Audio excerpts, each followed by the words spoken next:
आज जो गाथा सुनेंगे इसे भगवान ने कहा है मरीचि कम्मठानिक थेरवत्तु। मरीचि का मतलब होता है मिराज। मिराज पता है तुम्हें? मिराज। हाँ, मिराज का मतलब ऐसा होता है, तुम जब धूप के समय में घर गाड़ी से निकलते हो तो दूर रास्ते पर हमको पानी दिखाई देता है, और जब हम वहां चले जाते हैं तो पानी गायब हो जाता है। तुमने देखा है ऐसा? हाँ, दूर से पानी नजर आता है। जैसे तुम धूप धूप के समय जाओ, बहुत तेज धूप पड़ रही है, पूरा रास्ता खाली है, और तुम ड्राइव गाड़ी पर बैठे हो, तो तुमको दूर से पानी दिखाई देगा, सब भाप उठती हुई दिखाई देगी। तो वो जो है ना दिखाई देता है, पर वहां नजदीक जाओ तो पानी नहीं है। उसको कहते हैं मिराज। उसको मरीचि कहते हैं। मरीचि। ठीक है। तो वो है मरीच। तो ये केवल छलावा है। हवा गर्म जब होती है ना, तो पानी का एहसास दिलाता है। तो जैसे ये छलावा है, तो इस छलावे का ध्यान में रखते हुए, इसके आधार पर मेडिटेशन करते हुए एक भंते जी अरहंत हो गए थे। उनके बारे में ये कहानी है, ठीक है। तो उनको क्या कहते हैं? मरीचिक। मरीचिक कम्मठानिक वत्थु थेर वत्थु। ठीक। तो इसकी पहले गाथा सुनते हैं, फिर इसको बोलना भी है। ये गाथा है, बड़ी सुंदर है। कहते हैं फेनूपमं कायमिमं विदित्वा मरीचिदमं अभिसम्बुधानु क्षेत्वान् पपुपकानि अदस्सनं मच्चुराजस्स गच्छे। इसका मतलब होता है कि ये जो शरीर है, ये फेन की तरह है। फेन पता है ना आपको? साबुन हाथ में लो, घसो, तो क्या होता है? झाग निकलती है ना, बुलबुले आते हैं कि नहीं? तुमको पता है बचपन में साबुन लगा के ऐसा ऐसा करके फिर वैसा करके करके फूकते थे तो ये बलून निकलता था। याद है तुमको? तुम लोग करते हो? नहीं करते हैं ना? साबुन वाले पानी में ऐसे ऐसे खेलते हैं तो छोटे छोटे बुलबुले निकलते हैं। खेलते हैं कि नहीं? मुझे लगता है कबीर खेलता होगा, है ना? तो छोटे छोटे बच्चे खेलते हैं कि नहीं? मुझे भी बड़ा पसंद है। अब खेलने को ही नहीं मिलता वैसे, है ना? हाँ। तो भगवान ने क्या बताया इस गाथा में? ये जो शरीर है, ये बुलबुले की तरह है। कैसे? तुम देखो, थोड़ी देर के लिए बुलबुला बनता है, थोड़ी देर रहता है, और थोड़ी देर के बाद फूट जाता है ना? थोड़ी ही देर के लिए रहता है। तो भगवान कहते हैं ये जो शरीर है, ये भी थोड़े ही देर के लिए हमको मिला है, पर लगता कैसे है? ऐसे लगता है कि जैसे हजारों साल हम जिंदा रहने वाले हैं, है ना? बहुत लंबा जिएंगे, पर कितना छोटा सा समय। अभी देखो, तुम्हारी उम्र 8 साल की होगी, 10 साल की होगी, 15 साल की होगी। आप में से कुछ लोग 40 साल के भी होंगे। 40 साल के बच्चे भी तो होते हैं ना, तो 40 साल के भी होंगे। अब उनको कहो कि याद करो बचपन, तो 2 सेकंड में याद हो जाएगा कि नहीं सब कुछ? इतना 40 साल बीत गए, याददाश्त में कितना है? इतना सा है।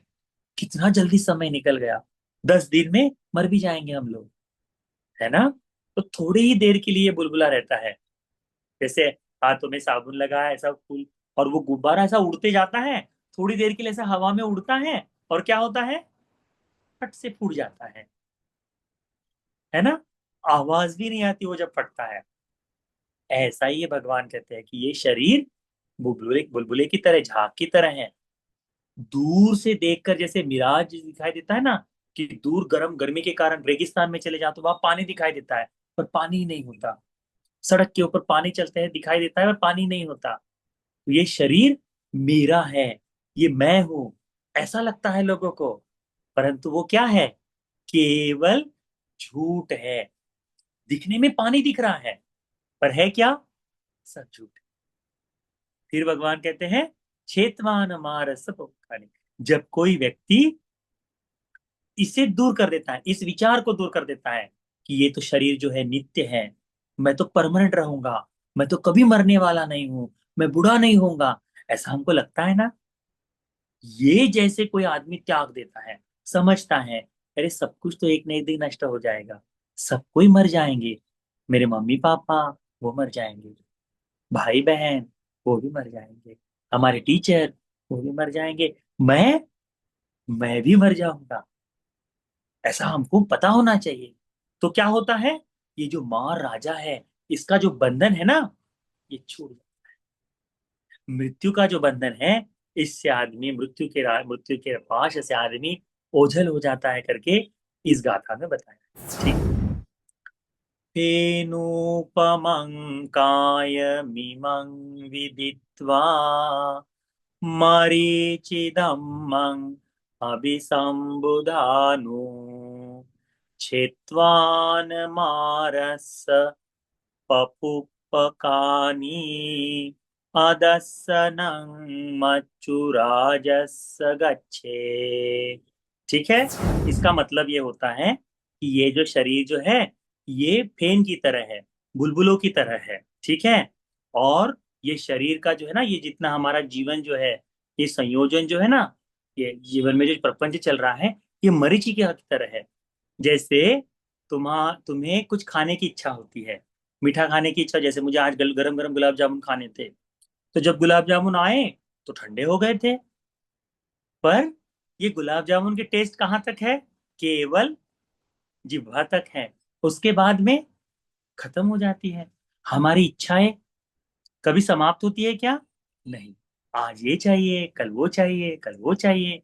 तो ये जो इच्छाएं आदि है ना, ये सब मरीचिका की तरह है। हमें लगता है ये मिलने के बाद हमारी इच्छा पूर्ण हो जाएगी, ये मिल जाने के बाद हम शांत हो जाएंगे। ऐसा नहीं होता। एक के बाद एक, एक के बाद एक। तो ये मरीचिका की तरह केवल मिराज है। इंग्लिश में उसे मिराज कहते हैं।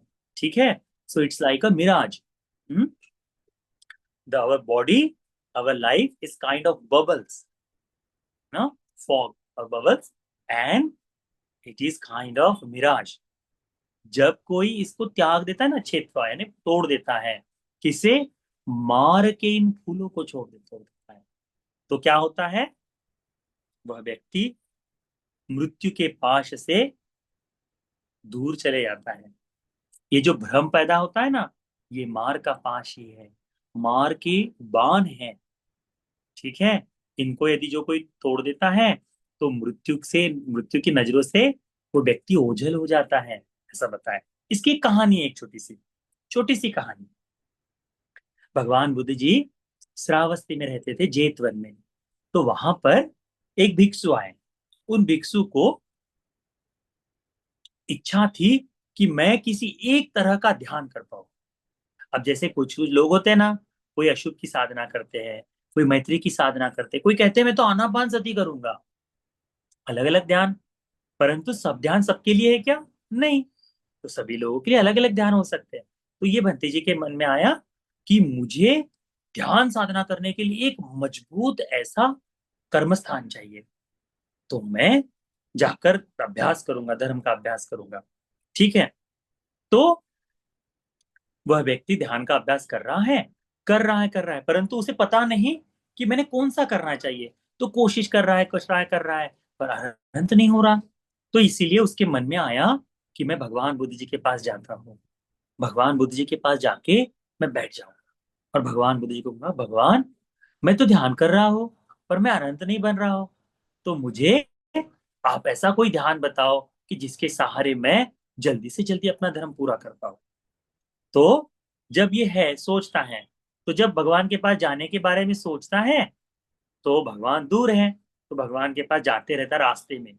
जब रास्ते में जा रहा है ना, तो उसको सूर्य की किरणें जमीन पर पड़ी हुई दिखाई देती है। क्या दिखाई देती है? सूरज की किरणें। और ये किरणों में क्या दिखाई देता है? पानी नजर आता है, कि जमीन पर आगे तो पानी है। अब ये बंदे जी चल रहे हैं उसी दिशा में चल रहे जिधर पानी है। वहां चलते हैं, देखते हैं, अरे यहाँ तो पानी ही नहीं है। तो लगता है आंखों का भ्रम है, सूरज की रोशनी का भ्रम है। वो बंते जी सोचते हैं, जीवन ऐसा ही है। ये जो मैं, मेरा, मेरी आत्मा करके बोल रहे हैं, जो लोग बोलते हैं ना, ये तो मैं हूं, ये तो मेरा है, मेरी आत्मा है करके बोलते हैं, इस दुनिया में किसी का कुछ भी नहीं। भगवान ने कहा है ना, अत्ता यत्नो नत्थी, खुद के खुद भी नहीं है। यदि तुम, जैसे मैं भी कुछ दिनों पहले बीमार हो गया था, यदि मेरी आत्मा मेरे काबू में होती और मैं बोलता कि देखो भंते जी, तुमको बीमार नहीं पड़ना है, तो मैं ताकतवर, मेरी आत्मा ताकतवर होती। यदि आत्मा होती तो मैं बीमार पड़ता क्या? नहीं पड़ता। परंतु मैं मेरा कंट्रोल कर सकता हूँ कि अपने जीवन को नहीं कर सकता हूँ। इसी को भगवान ने कहा है मरीचिका, कि कुछ कंट्रोल में नहीं है, सब कुछ छूटने वाला है, अपने हाथ में कुछ भी नहीं है। तो फिर बंते जी को लगा कि जीवन तो इस मरीचिका की तरह है, ये जो मैं आत्मा पकड़ के चल रहा हूँ, ये मैं हूं, ये मेरा है, ये तो मरीचिका की तरह है। तो फिर बंते जी ने सोचा और आगे चले गए। आगे गए तो बहुत नदी, तालाब के किनारे एक झरना बह रहा था बड़ा तेजी से, ऊपर से पानी गिरता है। तुमने देखा है ना, वाटर फाउंटेन जिसे बोलते हैं, वाटर फाउंटेन की तरह।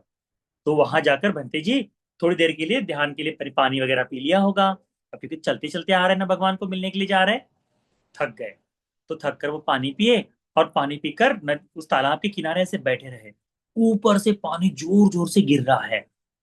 जब पानी ऊपर से जोर से पानी के ऊपर गिरता है तो क्या होता है? छोटे छोटे बुलबुले बनते हैं। तुमने देखा है बारिश में बुलबुले बनते हुए, है ना? वो बुलबुले कितने देर तक रहते हैं? वो बुलबुले थोड़ी देर के लिए रहते हैं, आगे चलते हैं, खत्म हो जाते हैं। ये भंते जी के मन में आया। अचिरवती नाम की नदी थी। उस अचिरवती नाम की, तालाब नहीं है, अचिरवती नाम की नदी के किनारे पर बड़ा सा ऊपर से वाटर फाउंटेन है। तो वहां के पास बैठे रहे, ठीक है, जलप्रपात जो बोलते हैं उसके। और फिर वहां बैठे रहते, तो उन्होंने वहां पर छोटे छोटे छोटे बबल्स को उतरते हुए देखा। उन्होंने देखा कि ये जो रूप है, वेदना है, तो पांच उपादान स्कंध दुख है ना, ये ऐसे ही बुलबुलों की तरह है। अभी बन रहा है, अभी खत्म हो रहा है, अभी बन रहा है, अभी खत्म हो रहा है। जैसे हमारे मन में रूप देखकर वेदना जाग गई, खत्म हो गई। प्यास लग गई, खत्म हो गई। खाने की इच्छा हो गई, खत्म हो गई। इच्छाएं उत्पन्न हो रही, खत्म हो रही है। ये किस तरह से है? बुलबुलों की तरह है। हमारा पूरा जीवन इन बुलबुलों से भरा है। इस बुलबुले के अंदर कुछ सार है क्या? जैसे कोई आदमी ऐसा बुलबुला हाथ में ले ले और उसको खोल कर देखे, इस बुलबुले के अंदर क्या है, तो कुछ दिखाई देता है? कुछ भी नहीं दिखाई देता, सब कुछ खाली है। वो तो ऊपर से पानी गिर रहा है, इसलिए उसके अंदर हवा भर गई, बबल बन गया। तो ये बंते जी उसकी तरफ बैठकर वहीं पे, पेड़ के नीचे, नदी के किनारे पेड़ के नीचे बैठकर अपनी आंखें बंद कर लिए, और क्या चिंतन करने लगे कि ये शरीर, ये जो मैं, मेरा, मेरी आत्मा मैं कहता हूँ, ये मरीचिका की तरह है, मिराज की तरह है। और ये जो जीवन में जागने वाला जो सारी चीजें हैं, ये सारा जीवन बुलबुलों की तरह है। और इसी का आंखें बंद करके ध्यान करने के लिए बैठे। भगवान बुद्ध जी जेत वन में थे, तब उन्होंने सुना कि ये भंते जी मुझसे मिलना चाहता है और ध्यान के बारे में आना चाहता है। भगवान बुद्ध जी उसको वहीं पर धर्म का उपदेश दिए। क्या बताएं? कि देखो भिक्षु, ये जो जीवन है वास्तव में फेन पिंड की तरह ही है, बबल्स की तरह ही। ये जो जीवन है, ये मिराज की तरह है, मरीचिका की तरह है। ठीक है, मृगचारी है उसकी, तो मरीचिका की तरह है। इसको ध्यान में रखो। जो आदमी मार का ये जो बंधन है, इसे नहीं छूता, वो आदमी मृत्यु के पास से मुक्त हो जाता है। वो उसको दिखाई नहीं देता। तो ये बात भंते जी को दिव्य से सुनाई दी। और भंते जी ध्यान करते करते करते, उन्होंने पूरा का पूरा अपना ध्यान एकाग्र किया। जैसे ही उनका ध्यान समाप्त हुआ ना, पूरा ध्यान कर कर जब खड़े हुए, तब उस ध्यान के कारण ही प्रतिसंविदा यानी धर्म को बोध करके अरहंत हो गए। और अरहंत कैसे हुए? उनका पूरा शरीर, है ना, बिल्कुल रोमांचित हो गया, चमकने लग गया। अरहत्व किस, कुछ भी सार नहीं है, वो चमकने लगा। तब उन्होंने अरहंत होकर भगवान बुद्ध जी के पास गए, भगवान बुद्ध जी के सुनहरे शरीर को नमन किया, और भगवान बुद्ध जी का गुणगान किया, स्तुति की कि भगवान आपने हमें मुक्ति का मार्ग बताया है। देखो कितना सुंदर, कितना सरल है। जब तुम बड़े होते जाओगे धीरे धीरे, तो तुमको लगेगा कि सारी ही चीजें अनित्य है। एक एक चीजें जिनको जिनको हम चाहते हैं सब छूट रही। जैसे तुम छोटे से बच्चे थे, तुमको छोटे छोटे खिलौनों का शौक था, मम्मी के सामने हाथ पैर पटकते थे, रोते थे, बिलखते थे, मुझे चाहिए, मुझे चाहिए, मुझे चाहिए। थोड़े से बड़े होने के बाद क्या हुआ? अब वो खिलौने चाहिए? नहीं चाहिए। अभी जैसे अरहंत है, अभी अरहंत 13-14 साल का हो गया होगा, है ना, 12 साल का है, या फिर ये आर्या है, ठीक है। छोटी सी बच्ची थी तो छोटी छोटी गुड़ियों के साथ खेलने का शौक था। अरहंत को भी छोटी गुड़ियों के साथ खेलने का होगा। अब बड़ा हो गया है, अब गुड़िया चाहिए क्या? नहीं चाहिए ना। अब वीडियो गेम चाहिए है। अपने पापा को पूछ के देखो कि पापा तुमको वीडियो गेम चाहिए, क्योंकि पापा जब छोटे थे तब उनको भी वीडियो गेम चाहिए था। अब चाहिए है, अब नहीं चाहिए है ना। तो हमारी इच्छा ये डेली बदलते रहती है। हमारा जीवन ऐसा ही अनित्य है। तो उसको जब कोई अच्छी तरह से ध्यान में रख लेता है ना, तो अपने जीवन में आने वाली समस्याओं के साथ लड़ाई करने में मजा आता है। आराम से हम जीत सकते हैं। तो हमको किसी तरह का दुख नहीं सताएगा। क्यों? क्योंकि सब कुछ आज न कल समाप्त होने वाला है। तो बच्चों अच्छी तरह से ध्यान में रखो। एक चीज इस भंते जी ने याद रखी, कौन सी? ये जीवन बुलबुलों की तरह है। ये जो इच्छाएं हैं, ये सारी इच्छाएं मिराज की तरह है। इनमें कोई सार नहीं, इनका कोई यथार्थ सत्य नहीं है। ये कर्म के कारण उत्पन्न होती है और समय के साथ नष्ट हो जाएगी। तो इस बात को ध्यान में रखो, ठीक है बच्चों। जब ये कहा था, ये जो बात बंते जी की समझ में आई, तो बंते जी अरहंत हो गए, जीवन मुक्त हो गए। इसीलिए ये जो कथा है, ये जो गाथा है, हमने सुने धम्मपद की, ये कथा और गाथा तुम्हें भी इस जीवन के यथार्थ सत्य को समझने के लिए, सच्चाई को जानकर, सच्चाई को अच्छी तरह से बोध कर भगवान के बताए रास्ते पर चलने के लिए, चार आर्य सत्य के बोध के लिए, यह धर्म का उपदेश उपकारी हो जाए। बोलो साधु साधु साधु।